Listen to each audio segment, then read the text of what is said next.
Hello friends, welcome to studies buddy. Studies buddy में आप सभी का स्वागत है। दोस्तों, आज का ये प्रैक्टिस सेट सीसीआरएस के लिए है। जी हाँ दोस्तों, सीसीआरएस के एलडीसी और यूडीसी के लिए आज का ये प्रैक्टिस सेट मैं लेकर आया हूँ आप लोगों के लिए। और ये प्रैक्टिस सेट आपको डेली में प्रोवाइड करा दूंगा जब तक आपका एग्जाम खत्म नहीं हो जाता। दोस्तों, आप में से बहुत से दोस्तों ने हमें कॉल करके बोला था कि सर सीसीआरएस का एग्जाम होने वाला है हमारा 1 अगस्त को, उसके लिए आप कुछ प्रैक्टिस सेट प्रोवाइड कराइए। तो इसलिए मैं आपको जब तक आपका एग्जाम क्लियर नहीं हो जाता तब तक आपको प्रैक्टिस सेट जो है प्रोवाइड कराऊंगा। इसमें देखिए आपको 10 जीके जीएस के क्वेश्चंस होंगे, 10 क्वेश्चंस मैथ के भी होंगे, रीजनिंग के भी 10 क्वेश्चंस होंगे और इंग्लिश के भी 10 क्वेश्चंस होंगे, जो कि टोटल आपके एग्जाम के सिलेबस पे आधारित होंगे। ठीक है? और ये सारे क्वेश्चंस मैं कराऊँगा जो, वो सारे एग्ज़ाम ओरिएंटेड क्वेश्चंस होंगे, तो आपको एग्ज़ाम को लेकर कोई टेंशन लेना नहीं है। आप लोगों को हमारा चैनल सब्सक्राइब कर लेना है, हमारे चैनल के साथ जुड़ जाना है और डेली आपको प्रैक्टिस सेट लगाना है। मैं डेली आपको 1 से 2 प्रैक्टिस सेट प्रोवाइड कराऊँगा। आप बोलिएगा तो मैं स्पेशली जीके जीएस का या फिर मैथ का या इंग्लिश का या रीजनिंग का भी प्रैक्टिस सेट आपको प्रोवाइड करा दूँगा। ठीक है? फिलहाल आइए आज के प्रैक्टिस सेट को देखते हैं और मैं इस प्रैक्टिस सेट के लिए कट ऑफ आपका रखता हूँ। कट ऑफ आपके लिए मैं एक रखता हूँ कि आप इन 40 क्वेश्चंस में से अगर आप 30 प्लस क्वेश्चंस को सही कर पाते हैं तो आप जो है सीसीआरएस में ज्वाइनिंग पा सकेंगे। ठीक है? तो आइए शुरुआत करते हैं क्वेश्चंस की। तो दोस्तों, शुरुआत करेंगे हम जीके जीएस के क्वेश्चंस के साथ। तो पहला क्वेश्चन देख सकते हैं आप कि भारतीय संविधान के किस अनुच्छेद में यह उल्लेख किया गया है कि लोकसभा में एक अध्यक्ष और एक उपाध्यक्ष आवश्यक रूप से होने चाहिए। तो ये किस अनुच्छेद में है दोस्तों? तो ये आपका अनुच्छेद 93 यानी कि 93 में है, अनुच्छेद 93 में है। तो ऑप्शन नंबर डी जो है आपका बिल्कुल करेक्ट आंसर हो जाएगा, ध्यान रखिएगा। ठीक है? सेकंड क्वेश्चन देख सकते हैं कि नीति, जो हड़प नीति थी वो किसने लागू की थी? तो देखिए, हड़प नीति लागू करने वाले आपके लॉर्ड डलहौजी थे। ठीक है? ध्यान रखिएगा, हड़प नीति किसने लागू की थी? लॉर्ड डलहौजी ने लागू की थी। ठीक है? आगे बढ़ते हैं। तीसरा क्वेश्चन देख सकते हैं आप लोग कि लोहे को, जो लोहा होता है हमारा, उसे जंग से बचाने के लिए इस पर जस्ते की सुरक्षात्मक परत चढ़ाई जाती है। इस प्रक्रिया को हम किस नाम से जानते हैं? देखिए, लोहे पर जिंक की परत चढ़ाई जाती है, इसे हम किस नाम से जानते हैं? तो इन्हें हम गैल्वीकरण के नाम से जानते हैं। ठीक है? गैल्वेनीकरण आप लोगों ने सुना होगा, पढ़ा भी होगा अपने 9, 10 और 11, 12 में। ठीक है? आगे बढ़ते हैं। आगे चौथा क्वेश्चन देख सकते हैं आप लोग कि कलकत्ता में भारतीय सांख्यिकी संस्थान, जिसे हम ISI कहते हैं, की स्थापना किसने की थी? तो इसकी स्थापना किसने की थी दोस्तों? तो इसकी स्थापना जो है प्रशांत चंद्र महालनोबिस, जिसे हम पीसी महालनोबिस कहते हैं, पीसी महालनोबिस कहते हैं, इनका शॉर्ट नाम है, उन्होंने की थी। तो ऑप्शन नंबर डी आपका बिल्कुल करेक्ट आंसर हो जाएगा। ठीक है? नेक्स्ट पांचवा क्वेश्चन देख सकते हैं कि निम्न में से कौन सा जो है गलत सुमेलित है? इनमें से गलत कौन सा सुमेलित है? तो देखिए, हाइड्रोलॉजी जो है वो ओशियनोग्राफी इसको हम कहते हैं, तो ये बिल्कुल सही है। एंथ्रोपोलॉजी जो है इसे हम कल्चर जियोग्राफी में पढ़ते हैं, ये भी सही है। और यहाँ पे पेडोलॉजी, देखिए पेडोलॉजी यहाँ पे बिल्कुल गलत है, यहाँ पे फाइटो जियोग्राफी में नहीं आता है, मैं बताऊंगा आपको किस में आता है। और जनसांख्यिकी जो है वो जनसंख्या संबंधित संबंधित जो हमारा पढ़ाई है वो है। तो ये 3 सही है, यानी कि चौथा, सॉरी, तीसरा आपका पेडोलॉजी जो है, देखिए भूमि का अध्ययन होता है, मिट्टी का अध्ययन होता है पेडोलॉजी में, तो ये फाइटो जियोग्राफी में नहीं आता है। तो गाइस, ये जो है पेड्रो जियोग्राफी में आता है, ध्यान रखिएगा। ठीक है? आगे बढ़ते हैं। छठा क्वेश्चन आगे देख सकते हैं आप लोग कि देश के 10% क्षेत्रफल में फैली हुई भारत की सबसे बड़ी नदी है द्रोणी। देखिए, नदी द्रोणी की बात कर रहे हैं यहाँ पे, कौन सी है? तो नदी द्रोणी जो सबसे बड़ी है वो है गोदावरी की। ठीक है? गोदावरी नदी की जो द्रोणी है वो सबसे बड़ी है। ठीक है? गाइस, मैं पूरी डिटेल के साथ नहीं जा रहा हूँ, पूरी डिटेल के साथ मैं आपको जब जीके का आपका प्रैक्टिस सेट लेकर आऊंगा, जीके का प्रैक्टिस सेट जिसमें आपके 25 क्वेश्चन होंगे जो कि आपके एग्जाम में आने वाले हैं, तो उस प्रैक्टिस सेट में आपको मैं सारी चीज़ें डिटेल में बताऊंगा। ठीक है? इसमें जो है मैं आंसर बताते हुए चल रहा हूँ, तो आप लोग ध्यान रखिएगा। 7वां क्वेश्चन देख सकते हैं कि इंसुलिन की कमी के कारण निम्नलिखित में से कौन सी बीमारी होती है? देखिए, इंसुलिन की कमी के कारण मधुमेह यानी कि डायबिटीज होता है, जिसे हम डायबिटीज मिलिटस कहते हैं। ठीक है? तो ऑप्शन नंबर ए आपका करेक्ट आंसर है, ध्यान रखिएगा दोस्तों। आगे बढ़ते हैं। तो इस नेक्स्ट क्वेश्चन यहाँ पे 8वां देख सकते हैं। 8वां क्वेश्चन है आपका कि निम्नलिखित में से किस भारतीय अभिनेत्री को मानसिक स्वास्थ्य के बारे में जागरूकता फैलाने के लिए विश्व आर्थिक मंच द्वारा दिए जाने वाला 2020 में क्रिस्टल अवार्ड के लिए चुना गया है। देखिए क्रिस्टल अवार्ड दिया जाता है मानसिक स्वास्थ्य के लिए और ये 2020 में, अभी तक 2021 में नहीं दिया गया है। 2020 में ये किसे दिया गया है ये आपसे पूछा जा रहा है क्रिस्टल अवार्ड। तो ये दिया गया है आपका दीपिका पादुकोण को, ठीक है, ध्यान रखिएगा, दीपिका पादुकोण को क्रिस्टल अवार्ड दिया गया है। नवा क्वेश्चन देख सकते हैं, आपका नवा क्वेश्चन है कि निम्नलिखित में से किस वन यहाँ पे है, सॉरी, किस वन को मानसून वन के नाम से भी जानते हैं। तो मानसून वन के नाम से किस वन को जानते हैं दोस्तों? तो देखिए उष्णकटिबंधीय जो पर्णपाती वन है, जो हमारे भारत में मिलते हैं, उष्णकटिबंधीय पर्णपाती वन वन वो उन्हें जो है हम मानसून वन के भी नाम से जानते हैं, ठीक है। और 10वां क्वेश्चन, लास्ट क्वेश्चन देख सकते हैं जीके जीएस का, कि भारत में प्रत्येक वर्ष संविधान दिवस कब मनाया जाता है? तो भारत में प्रत्येक वर्ष संविधान दिवस कब मनाया जाता है दोस्तों? तो ये मनाया जाता है 26 नवंबर को, यानी कि ऑप्शन नंबर ए आपका बिल्कुल करेक्ट आंसर हो जाएगा, ठीक है। तो गाइस ये जीके जीएस के 10 क्वेश्चंस मैंने आपको करा दिए और आगे चलते हैं मैथ की ओर। मैं आपको मैथ के भी 10 क्वेश्चंस करा देता हूँ। तो चलिए, तो गाइस मैथ के क्वेश्चंस देख लेते हैं। मैथ के क्वेश्चंस देखिए, मैंने आज मैथ के क्वेश्चन जो है मैं पहले ही बता दे रहा हूँ, थोड़ा इजी सेट किया है मैंने। इजी पहला सेट है क्योंकि ये पहला प्रैक्टिस सेट है, तो मैंने इजी सेट किया है। अगर आप लोग कहिएगा तो मैं इसका लेवल जो है हार्ड की तरफ मोड़ दूंगा, यानी कि धीरे धीरे आपका जो लेवल है बढ़ते जाएगा। तो चलिए फिलहाल शुरू करते हैं इस क्वेश्चन को और देख लेते हैं। देखिए दिया गया है कि यदि x minus 2y equal to 3 है और एक्स वाई बराबर दिया गया है 5, तो x square minus 4y square का मान ज्ञात कीजिए। तो देखिए इसे जो है आप अगर मेथड से बनाई जाइएगा तो बहुत ही लंबा पड़ेगा, तो मैं आपको शॉर्ट में बताता हूँ। देखिए आप इसकी वैल्यू जो है निकाल लीजिए। देखिए इसे हम अगर 5 और इसे अगर 1 रख लेते हैं तो 5 एकम 5 हो जाएगा। तो यहाँ पे अगर सेटिस्फाई करके देख लेते हैं सेटिस्फाई हो रहा है कि नहीं। तो 5 माइनस यहाँ पे 2 गुना वाई का मान 1, तो अगर हम कर रहे हैं तो 5 में से 2 गया तो हमारा 3, यानी कि ये जो है इक्वेशन सेटिस्फाई कर रहा है, ठीक है। तो यहाँ पे हम वैल्यू रख लेंगे, तो हमारा x बराबर हमने कितना माना है, 5 माना है, यानी कि 5 का स्क्वायर माइनस 4 गुना 1 का स्क्वायर, ठीक है। तो 1 ही हो जाएगा। तो 5 पच्चे 25 माइनस 4 कर लेंगे तो 21 जो है हमारा करेक्ट आंसर आ जाएगा। हमारा करेक्ट आंसर कितना आ जाएगा दोस्तों? 21 जो है हमारा करेक्ट आंसर आ जाएगा, 21, ठीक है। आप लोग अगर बोलिएगा तो मैं इसे मेथड वाइज भी बता दूंगा, लेकिन वो मैं नेक्स्ट नेक्स्ट वीडियो में बताऊंगा क्योंकि ये वीडियो काफ़ी लंबी हो जाएगी। तो चलिए आगे बढ़ते हैं नेक्स्ट क्वेश्चन की ओर। तो गाइस नेक्स्ट क्वेश्चन यहाँ पे देख सकते हैं आप लोग। दूसरा क्वेश्चन है कि शैक्षणिक सत्र 2018-2019 के लिए कविता की उसके स्कूल में उपस्थिति जो थी 216 दिन की थी। उसकी उपस्थिति की गणना करने पर यह देखा गया कि उसकी उपस्थिति 90% थी। तो स्कूल के कुल कार्य दिवसों की संख्या कितनी थी? देखिए वो जो लड़की जो गई है वो टोटल 216 दिन गई है एक वर्ष में, ठीक है। और 216 दिन गई है, यही 216 दिन जो है उसके 90% उपस्थिति के बराबर है। यानी कि हम मान लेते हैं कि टोटल दिन 100 होंगे और उसका 90% जो है 216 हो जाएगा, ठीक है। एक जीरो से एक जीरो कट जाएगा तो ये कितना हो जाएगा, 2160 हो जाएगा, बटा में 9 आ जाएगा, ठीक है। तो अगर हम बस इसे भाग दे लेते हैं, तो अगर इसे हम भाग देने जाएंगे तो हमारा 240 बार में कट जाएगा, ठीक है। 24 नवा 216 होता है, ध्यान रखिएगा। तो यहाँ के ऑप्शन 240 जो है हमारा ऑप्शन नंबर डी में जो है बिल्कुल करेक्ट आंसर हो जाएगा। आइए बढ़ते हैं, देखते हैं नेक्स्ट क्वेश्चन को। तो गाइस नेक्स्ट क्वेश्चन यहाँ पे देख सकते हैं। नेक्स्ट अगला क्वेश्चन है कि 15 आदमी एक काम को 10 दिनों में कर सकते हैं, कर सकते हैं, इसी काम को 20 आदमी कितने दिनों में पूरा करेंगे? तो देखिए हमारा फॉर्मूला क्या होता है, सिंपल फॉर्मूला होता है m1 इंटू d1 बराबर m2 इंटू d2। m1 और m2 d2 होता है, ठीक है। यानी कि हमारा 15 आदमी थे 10 दिन में कर रहे थे, तो यहाँ पे 20 आदमी कितने दिनों में करेंगे? तो 1 दिनों में करेंगे। ये 2 बार में चला जाएगा, 15 में 2 से करेंगे तो यानी कि 7.5 दिन आपका जो है बिल्कुल करेक्ट आंसर आ जाएगा, 7.5 डेज, ठीक है। आगे बढ़ते हैं। आगे नेक्स्ट क्वेश्चन यहाँ पे ये भी देख सकते हैं, ये भी अच्छा क्वेश्चन है।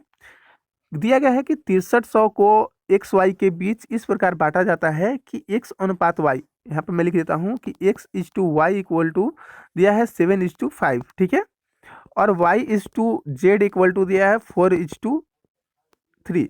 तो देखिए सबसे पहले बोल रहा है कि y के हिस्से में कितनी भागीदारी आई। 6300 रुपये में y को कितना मिला ये पूछा जा रहा है आपसे। तो ठीक है, y को हमें फाइंड करना है। तो हम करेंगे क्या, पहले हम इसको अनुपात को बराबर करेंगे। तो अनुपात को बराबर करने के लिए क्या करते हैं, देखिए क्या करते हैं कि सबसे सिंपल मेथड में बताता हूँ आपको। कि जो कॉमन चीज़ें होती हैं उससे गुना कर लेते हैं। इसमें देखिए अगर हम 4 से गुना कर लेंगे और इसमें 5 से गुना कर लेंगे तो ये जो हमारा वाई वाई है ये डिफरेंट है, ये बराबर हो जाएगा। ठीक है, तो 7 चौका 28 और 5 चौका 20 और 3 पच्चे 15। ठीक है, तो हमारा कितना आ गया 20, 28 अनुपात 20 अनुपात 15 आ गया। हमसे पूछा किसका था, वाई का था। वाई का हमारा कितना आ गया 20 आ गया, यानी कि 20 और बटा में देखिए करते क्या है, हम जो टोटल होता है उसे जोड़ लेते हैं। तो हम 28 20 और 15 को जोड़ेंगे तो हमारा 63 हो जाएगा और गुना में हमारा कितना है 6300 है, 6300 है। ठीक है, तो 6300 काट लेंगे तो ये 100 बार में जाएगा, यानी कि 2000 इसका जो है करेक्ट आंसर आ गया 2000। ठीक है, ऑप्शन नंबर बी जो है आपका करेक्ट आंसर हो जाएगा दोस्तों 2000। ठीक है, कैसे ये क्वेश्चंस आपको कैसे लग रहे हैं एक बार कमेंट करके जरूर बताइएगा। अगर इसमें आप कुछ सुधार करना चाहते हैं, कुछ कुछ कहना चाहते हैं तो आप लोग कहिएगा जरूर, क्योंकि मैं आपके लेवल के हिसाब से मैं क्वेश्चंस का लेवल भी अपग्रेड करते जाऊंगा। ठीक है, नेक्स्ट क्वेश्चन देख सकते हैं कि 10% वार्षिक साधारण ब्याज की दर से कितने वर्षों में 3500 की धनराशि 4500 हो जाएगी। तो देखिए सिंपल सा है क्वेश्चन, पूछा जा रहा है कि 3500 की धनराशि कितने वर्षों में 4500 हो जाएगी। तो सबसे पहले हमको निकालना क्या होगा, हमें सबसे पहले इसका ब्याज निकालना होगा कि ब्याज कितना हमको मिल रहा है, ब्याज यानी कि इंटरेस्ट। ठीक है, तो हम 4500 जो हमारा मिश्रधन है उसमें से हम मूलधन को हटा लेते हैं तो हमारा क्या आ जाएगा, ये क्या आ गया हमारा जो है इंटरेस्ट आ गया। ठीक है, तो इसे हम बना लेंगे, कैसे बना लेंगे, हमारे पास आर पता है कि 10% है, रेट हमें पता है 10% है, तो इन्हें हम सिंपल फॉर्मूला पे बैठा लेंगे। टाइम हमें निकालना है तो टाइम बराबर क्या होता है इंटरेस्ट इंटू 100 बटा में पी इंटू आर। ठीक है, एकदम सिंपल, यहाँ पे कोई भी दिक्कत नहीं होने वाली है आपको। 1000 गुना 100 बटा में पी हमारा कितना है 3500 है और गुना 10। इसे हम काट लेंगे, अगर दो एक जीरो से एक जीरो और दो जीरो से दो जीरो, यानी कि 100 बटा में 35 बच जाएगा हमारा नीचे। इसको हम काटेंगे तो 26 बटा में 7 आ जाए, सॉरी 20 बटा में 7 आ जाएगा। इसे हम तोड़ लेंगे तो 2.6 बटा में 7 आ जाएगा। ठीक है, तो हमारा 2.6 बटा में 7 जो है करेक्ट आंसर हो जाएगा ऑप्शन नंबर बी। ठीक है, आगे बढ़ते हैं। तो गाइस नेक्स्ट क्वेश्चन देख सकते हैं, ये भी काफ़ी इजी क्वेश्चन है, लेकिन आपके लिए जो है आपके एग्जाम के लिए अच्छा क्वेश्चन है। इस तरह के क्वेश्चंस आपको पूछे जाएंगे एग्जाम में। बोला जा रहा है कि यदि किसी आयत का विकर्ण 15 है तथा लंबाई 12 है तो आयत का क्षेत्रफल ज्ञात कीजिए। देखिए विकर्ण दिया गया है और लंबाई दिया गया है, तो हम इसको क्या निकाल लेंगे, बेस निकाल लेंगे, यानी कि बेस बराबर क्या होगा H square minus L square under root में। तो एच स्क्वायर हमारा कितना हो जाएगा 225 हो जाएगा, माइनस 12 का स्क्वायर 144 हो जाएगा। हम घटा लेंगे अगर तो हमारा कितना आ जाएगा, घटाएंगे तो एक और यहाँ पे कितना आ जाएगा, तो हमारा ये 81 आ जाएगा। तो अगर हम माइनस इसका रूट निकाल लेते हैं तो 9 आ जाएगा, यानी कि बी हमारा कितना आ गया 9 आ गया हमारा। देखिए क्षेत्रफल पूछा जा रहा है, क्षेत्रफल क्या होता है लंबाई इंटू चौड़ाई होता है। तो लंबाई हमारी कितनी है, लंबाई है 12 और इंटू चौड़ाई कितनी आ गई 9 आ गई, तो 12 9 ई टोटल से 108 सेंटीमीटर हमारा करेक्ट आंसर हो जाएगा ऑप्शन नंबर बी। ठीक है, ऑप्शन नंबर बी क्या हो गया दोस्तों, हमारा करेक्ट आंसर हो गया। आगे बढ़ते हैं नेक्स्ट क्वेश्चन की ओर। देखिए नेक्स्ट क्वेश्चन भी काफी अच्छा क्वेश्चन है। क्वेश्चन बोल रहा है कि एक मोटरसाइकिल को 70,000 में बेचने पर राम को 25% लाभ होता है। यदि उसे 30% लाभ प्राप्त करना हो तो मोटरसाइकिल को किस मूल्य पर बेचेगा। काफी अच्छा क्वेश्चन है, आप लोग इसे अच्छे से भी बना सकते हैं।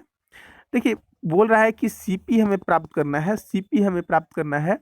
देखिए एसपी हमारा कितना है, एसपी है हमारा 70,000, तो एसपी इंटू 100 बटा में हमें लाभ कितना करना है, तो 100 प्लस लाभ हम फॉर्मूला बैठाते हैं। ठीक है, तो इस फॉर्मूले पे अगर आप निकालिएगा तो आपका आंसर जो है करेक्ट आ जाएगा। मैं दिखा देता हूँ आपको, तो यहाँ पे 70,000 इंटू 100 करना है बटा में 100 प्लस लाभ। हमें लाभ कितना का हो रहा है 25% का हो रहा है, तो हम इसे 125 कर लेंगे 100 जोड़कर। ठीक है, इसे अगर हम काट लेते हैं तो हमारा काटने पर कितना आ जाएगा, यहाँ पे 56,000 जो है हमारा करेक्ट आंसर आ जाएगा। ठीक है,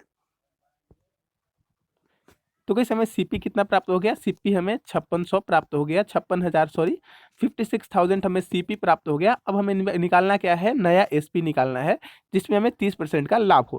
तो देखिए फॉर्मूला सेम रहेगा, थोड़ा सा केवल चेंज होगा, मैं आपको बताता हूँ क्या चेंज होगा।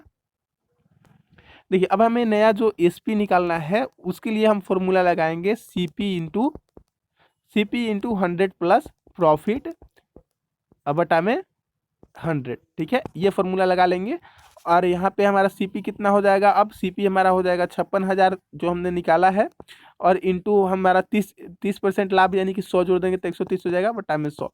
अगर हम इसे काट लेंगे पूरी तरह तो काटने के बाद हमारा जो है 72,800 जो है करेक्ट आंसर आ जाएगा। ठीक है, ये आपका करेक्ट आंसर हो जाएगा 72,800। देखिए मैं समझा देता हूँ आपको। देखिए 7,000 था, आपका 70,000 था, 25% लाभ पर बेचा गया, तो इसका यहाँ से हमने क्या निकाल लिया, यहाँ से हमारा सीपी निकाल लिया कि यहाँ पे 70,000 पहले था जब बेचा गया 25% लाभ पर, तब तो ये 25% लाभ से पहले कितना था, तो 56,000 था, और अब कितना, जब 30% लाभ पर इसे बेचा गया तो क्या हो गया, ये 72,800 हो गया। ठीक है, आगे बढ़ते हैं। आगे नेक्स्ट क्वेश्चन देख सकते हैं कि 25 व्यक्तियों की समूह की औसत आयु जो है 28 वर्ष है। तो टोटल पहले में हम निकाल लेंगे, तो 25 गुना अगर हम 28 कर लेंगे तो टोटल हमारा कितना आ जाएगा,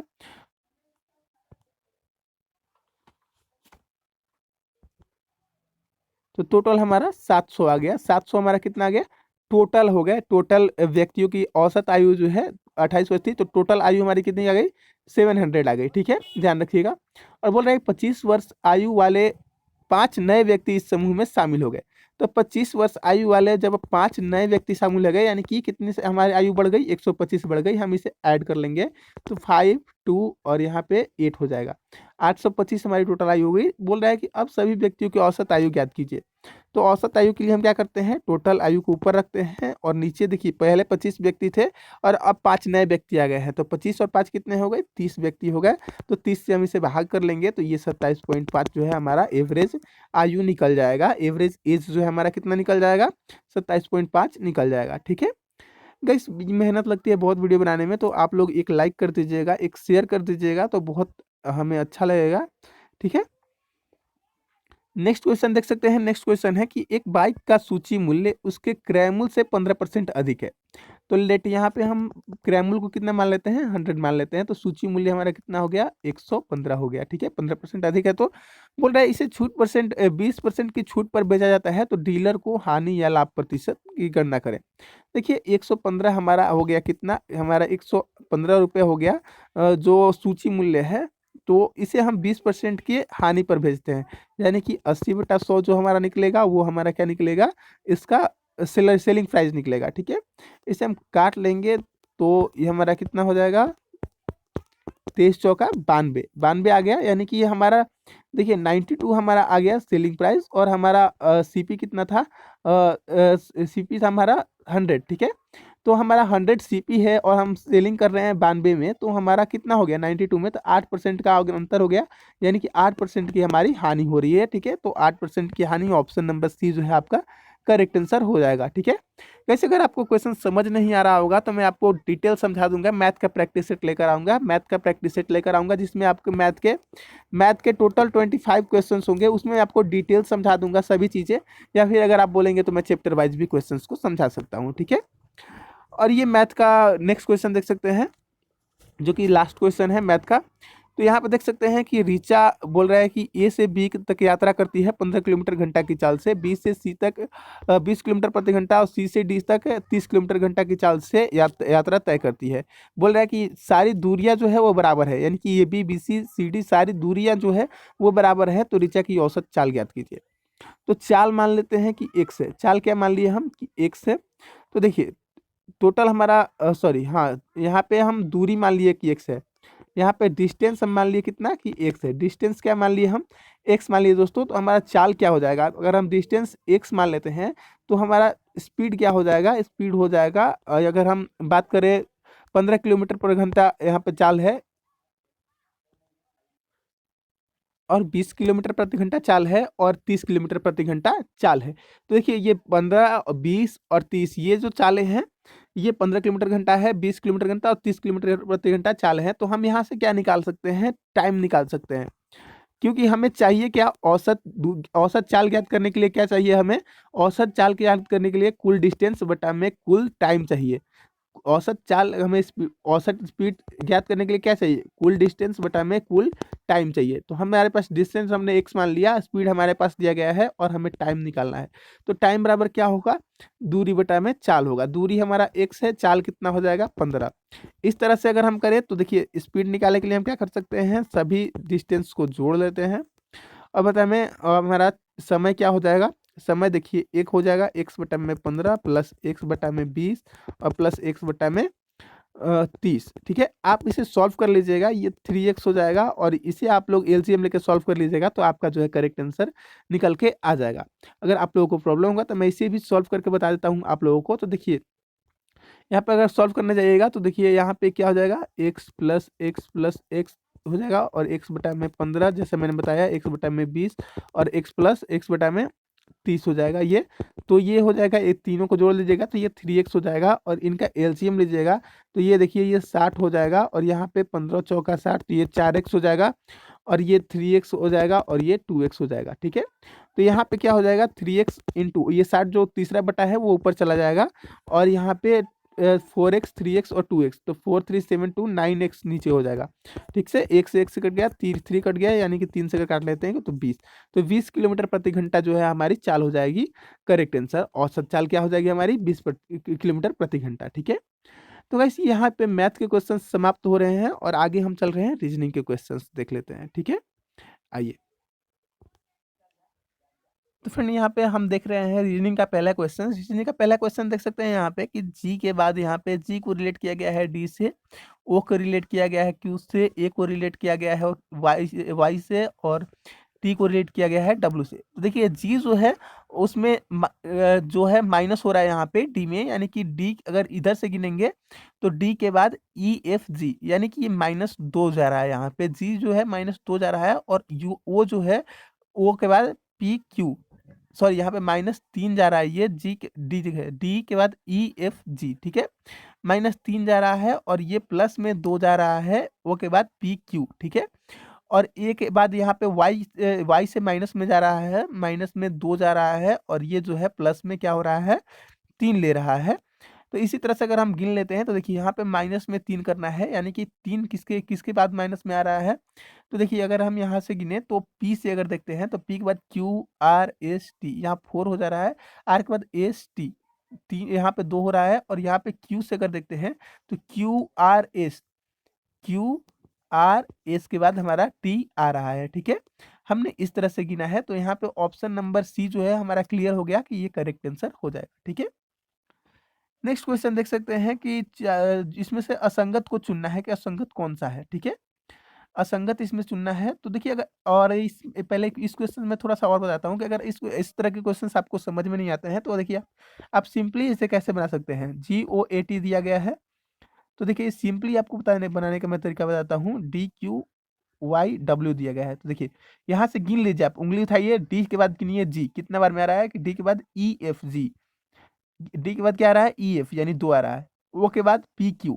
ठीक है, ओ के बाद पी क्यू केवल एक आ रहा है, पी आ रहा है इसमें और एक के बाद देखिए वाई से यहाँ से गिन लीजिए तो यहाँ पे पहले यही दो दो को पहले जारी कीजिए। देखिए डी के बाद कितना आ रहा है EFG, क्यू के बाद RST आ रहा है दोस्तों और आर के बाद STU, आर के बाद ST आ रहा है, तो यानी कि आपका ऑप्शन नंबर बी जो है सेटिस्फाई कर रहा है। ठीक है, नेक्स्ट देखते हैं तो इसमें असंगत चुनना है। देखिए टी जो है जी का उल्टा है लेकिन यू जो है डी का उल्टा नहीं है, ए जो है जेड का उल्टा है और डी जो है डब्ल्यू का उल्टा है, ई जो है भी का उल्टा है और टी जो है जी का उल्टा है और यहाँ पे एन जो है एम का उल्टा है और ओ जो है एल का उल्टा है। तो ये सारी जो है आपस में ऑपोजिट एक संगत बना रही है, इसका देखिए जो ऑप्शन नंबर ए है वो थोड़ा सा डिफरेंट है, इसलिए ऑप्शन नंबर ए आपका करेक्ट आंसर हो जाएगा। ठीक है,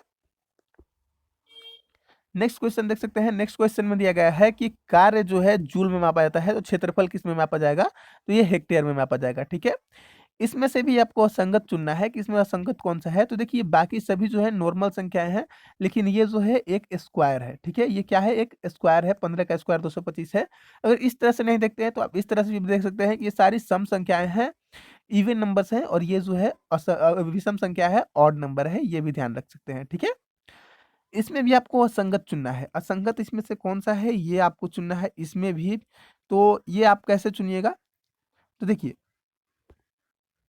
देखिए ऑप्शन नंबर हम 20 से अगर स्टार्ट करें तो एल के बाद MNOP, टी के बाद EF, उसके बाद GH। ठीक है, उसके बाद FGHIJ। ठीक है, सभी में एक एक का अंतर हो रहा है यहाँ पे और टी के बाद UV और भी के बाद देखिए डायरेक्ट डब्लू आ जा रहा है, नहीं यहाँ पे डब्लू नहीं होना चाहिए, यहाँ पे एक्स होना चाहिए, इसलिए ऑप्शन नंबर ए जो है आपका करेक्ट आंसर हो जाएगा दोस्तों। ठीक है, आगे बढ़ते हैं। आई होप आपको क्वेश्चंस अच्छे लग रहे होंगे दोस्तों। अगर वाकई में क्वेश्चंस अच्छे लग रहे होंगे तो आप लोग जो है वीडियो को लाइक करके चैनल को सब्सक्राइब जरूर कर लीजिएगा। ठीक है, नेक्स्ट क्वेश्चन यहाँ पे देख सकते हैं कि यहाँ पे ये एक समुच्चय दिया गया है, इससे संबंधित पूछा जा रहा है कि कौन सा है। देखिए यहाँ पे किया क्या गया है, 7 में गुना किया गया है 2 से और प्लस किया गया है 1, 7 दूना 14 1 15, उसी तरह से 15 दूना 30 और 1 31 किया गया है। तो देखिए ये केवल एक ही में संभव है, 3 दूना 6 1 7 और 7 दूना 14 और 1 15, यानी कि ऑप्शन नंबर बी में ये फॉलो कर रहा है, बाकी किसी में फॉलो नहीं कर रहा है, आप लोग एक बार देख लीजिएगा। ठीक है, नेक्स्ट क्वेश्चन देख सकते हैं, इसमें भी आपको संगत चुनना है। देखिए उछलना दिया गया है, हिनहिनाना दिया गया है, चहचहाना दिया गया है, मिमियाना दिया गया है।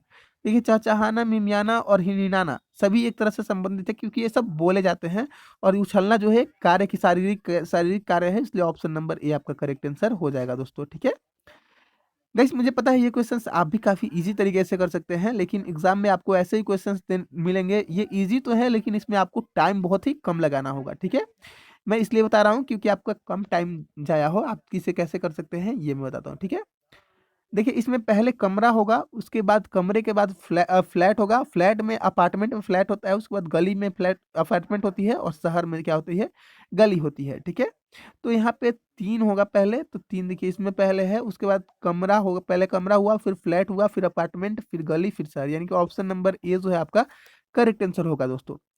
देखिए ये 8 है और ये क्या है, 7 का स्क्वायर है, उस तरह से देखें अगर तो यह ये 12 है और ये क्या है, 11 का स्क्वायर है। ठीक है, ये आंसर मुझे पता है, मैं इसलिए मैं इतना जल्दी बता दे रहा हूँ, आपको जो है इसमें सोचने के लिए टाइम मिलेगा, और टाइम जो है आप अच्छे से कीजिएगा। ठीक है, अगर यहाँ से हम देखें तो बी के साथ अगर हम रिलेट करें डी को, तो बी के बाद बी के साथ सी छूटा हुआ है, डी है, आर के बाद एस छूटा हुआ है, टी है, ओ के बाद पी छूटा हुआ है, क्यू है, डब्ल्यू के साथ एक्स छूटा हुआ है, वाई है, और एस के बाद टी छूटा हुआ है, यू है, और एस के ई के बाद एफ छूटा हुआ है, जी है। उसी तरह से आप कर सकते हैं, ए के साथ ए अगर छूटा हुआ है, बी छूटा हुआ है, तो लास्ट में क्या होगा, सी होगा। एम के बाद साथ एल नहीं, एन, एम के साथ एन नहीं, ओ होगा, और एक साथ बी नहीं, क्या होगा, सी होगा। ठीक है, तो लास्ट का क्या हमारा आ गया, सी ओ सी। सी ओ सी किसी में दिया गया है, हाँ इसमें है, सी ओ सी दिया गया है, यानी कि ऑप्शन नंबर ए आपका करेक्ट आंसर हो जाएगा दोस्तों। ठीक है, आगे बढ़ते हैं। तो आगे अब हम देखेंगे इंग्लिश के क्वेश्चंस। ठीक है दोस्तों, तो इंग्लिश के क्वेश्चंस देखने के लिए आप लोग जो है पहले चैनल को सब्सक्राइब कर लीजिए, और वीडियो को शेयर कर दीजिएगा अपने दोस्तों के साथ, और आइए इंग्लिश के क्वेश्चंस देखते हैं। तो गाइस इंग्लिश का पहला क्वेश्चन देख सकते हैं, यहाँ पे मोस्ट अप्रोप्रिएट साइनोनिम आपको बताना है, यहाँ पे साइनोनिम बताना है आपको। दिया गया है ग्यूल। ग्यूल का मतलब क्या होता है दोस्तों, तो ग्यूल का मतलब होता है छल। ग्यूल का मतलब क्या होता है, छल होता है, तो डिसीट आपका बिल्कुल करेक्ट आंसर हो जाएगा। डिसीट यानी कि धूर्तता या छल, आपका इसका भी सेम मीनिंग होता है। ठीक है, नेक्स्ट दिया गया है, यहाँ पे इसका भी सेम मीनिंग बताना है कि कौन सा जो है इससे सेम मीनिंग बता रहा है। देखिए that which is no longer useful. ठीक है, that which is no longer useful. देखिए जो रेडुडेंट है, रेडुडेंट इसका मीनिंग भी होता है कि नो लॉन्गर यूजफुल, जो ज्यादा उपयोग में ना लाया जा सके। ठीक है, तो आपका ऑप्शन नंबर ए जो है इसका भी करेक्ट आंसर हो गया। ठीक है, आगे बढ़ते हैं। आगे देख सकते हैं, नेक्स्ट क्वेश्चन है, यहाँ पे आपको इसमें फिल इन द ब्लैंक्स करना है। बोल रहा है कि पदमसे work like a mathematician and was a true. True के बाद खाली स्थान दिया गया है, who experimented with numerous medium. ठीक है, देखिए इसमें आपका जो है बोला बोला जा रहा है कि पद्मजा जो है कार्य करता है एक अच्छे मैथमेटिशियन की तरह, एक बहुत ही अच्छे मैथमेटिशियन की तरह, और एक सच्चे सच्चे जो है, सच्चे क्या, सच्चे विजनरी की तरह कार्य करता है। ऑप्शन नंबर डी आपका जो है करेक्ट आंसर हो जाएगा। ठीक है, if the video clip of the murder had not been shared on social media, the world the world would likely have remain unaware. ठीक है, remain unaware tragedy, unaware of tragedy, तो आपका option number C जो है correct answer हो जाएगा। यहाँ पे अनवेयर जो है सुटेबल नाउन है। नेक्स्ट पूछा जा रहा है इसमें कि आपका जो है प्रॉपर जो रॉन्गली स्पेल्ड वर्ड है वो इसमें से कौन सा है। तो देखिए इसमें से रॉन्गली स्पेल्ड जो वर्ड है वो है आपका सिंसियरली। ठीक है, यहाँ पे पॉपुलरली सही है, जेकुलरली सही है, बेगरली सही है, यहाँ पे सिंसियरली जो है रॉन्गली स्पेल्ड है। मैं बताता हूँ आपको कैसे लिखा जाएगा। सिंसियरली जो है इस तरह से आपका करेक्ट लिखाएगा, ठीक है। और यहाँ पे देखिए इसमें भी रॉन्गली स्पेल्ड वर्ड पूछा जा रहा है, तो रॉन्गली स्पेल्ड इसमें देखिए कौन सा ओल्ड वर्ड है, तो इसमें जो है फैथफुल जो है वो रॉन्गली स्पेल्ड है। फैथफुली कैसे लिखाएगा, फैथ फुल के बाद सब डबल एल और वाई होगा, ठीक है, फैथफुली ऐसे लिखाएगा, ठीक है दोस्तों। आगे बढ़ते हैं, आगे नेक्स्ट देख सकते हैं, नेक्स्ट दिया गया है यहाँ पे आपको, नेक्स्ट साइनोनिम आपसे पूछा जा रहा है, तो देखिए असर्शन का होता है, असर्शन, असर्शन का आपका होता है, आपका पूछा जा रहा है साइनोनिम असर्शन का क्या होता है, तो असर्शन का देखिए डिक्लेरेशन, आप एक किसी चीज कोई डिक्लेयर करके देखते हैं, देते हैं, वो चीज लिखित में देते हैं, वही असर्शन कहलाता है, और वही चीज आपका डिक्लेरेशन भी कहलाता है, ठीक है। अपिनाम्स, अपिनाम्स एक फ्रेज है, इसका मतलब क्या होगा, तो इसका मतलब होगा एंग्री अबाउट, किसी चीज से गुस्सा होना, किसी चीज से नाराज होना जो है अपिनाम्स का मतलब होता है, ठीक है। आगे बढ़ते हैं, आगे देख सकते हैं दिया गया है आपका एंटोनिम बताना है, सर्विलेंस, सर्विलेंस दिया गया है, सर्विलेंस मतलब वो क्या होता है दोस्तों, निगरानी करना होता है, तो इंड्योरेंस आपका करेक्ट आंसर हो जाएगा, सॉरी इंड्योरेंस नहीं होगा यहाँ पे, नेग्लेक्ट आपका करेक्ट आंसर हो जाएगा। नजरअंदाज करना, ठीक है, नजरअंदाज करना यानी कि मतलब उसको इग्नोर करना, आपका नेग्लेगेंट आपका जो है, नेग्लेक्ट जो है आपका करेक्ट आंसर हो जाएगा। और डेमोलिश, डेमोलिश मतलब कोई भी चीज़ को ढा देना, हटा देना, खत्म कर देना, तो यहाँ पे कंस्ट्रक्ट जो है आपका करेक्ट आंसर हो जाएगा, किसी चीज़ को कंस्ट्रक्ट करना, ठीक है। तो ये आपके इंग्लिश के भी 10 क्वेश्चंस पूरे हुए, ये आपके टोटल 40 क्वेश्चंस आज के पूरे हो गए दोस्तों। आप लोग ऐसे ही वीडियो अगर और चाहते हैं तो आप लोग जो है कमेंट करके बताइएगा। मिलते हैं नेक्स्ट वीडियो में, तब तक के लिए थैंक यू, धन्यवाद।